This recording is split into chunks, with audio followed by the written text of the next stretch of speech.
Pandian store தொடரில் பழனியோட நிச்சயதார்த்தம் நின்று போகிறதுனால ரொம்ப விரக்தி அடையிறாங்க பழனியோட அம்மா.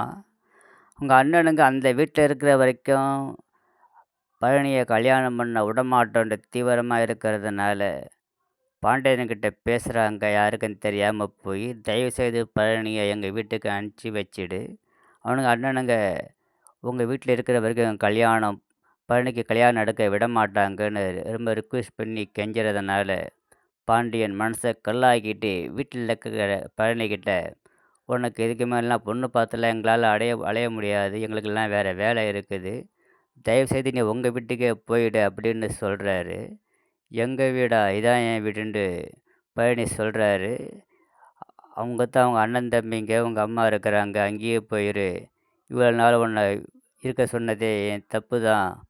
நீ உங்கள் வீட்டுக்கே போயிடு, இங்கே இருக்காதன்னு சொல்கிறாரு. வீட்டில் எல்லாரும் பாண்டியன்கிட்ட கேட்குறாங்க, "எதுக்கு வெளியே போக சொல்கிறீங்க மாமா? சின்ன வயசுலேருந்து இங்கே தான் இருக்கிறாரு.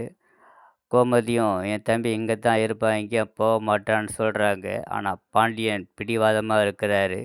அவன் அங்கே தான் போகணும், அவன் இங்கே ஒரு நிமிஷம் கூட இருக்கக்கூடாதுன்னு ரொம்ப தீவிரமாக சொல்கிறாரு. யார் கேட்டும் அவர் பழிஞ்சு கொடுக்கல.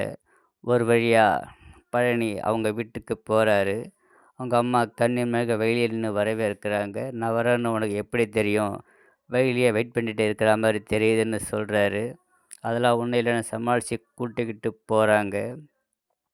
சக்தி ஒரு மாதிரி பேசுனாலும் முத்து நல்ல விதமாக பேசுகிறாரு.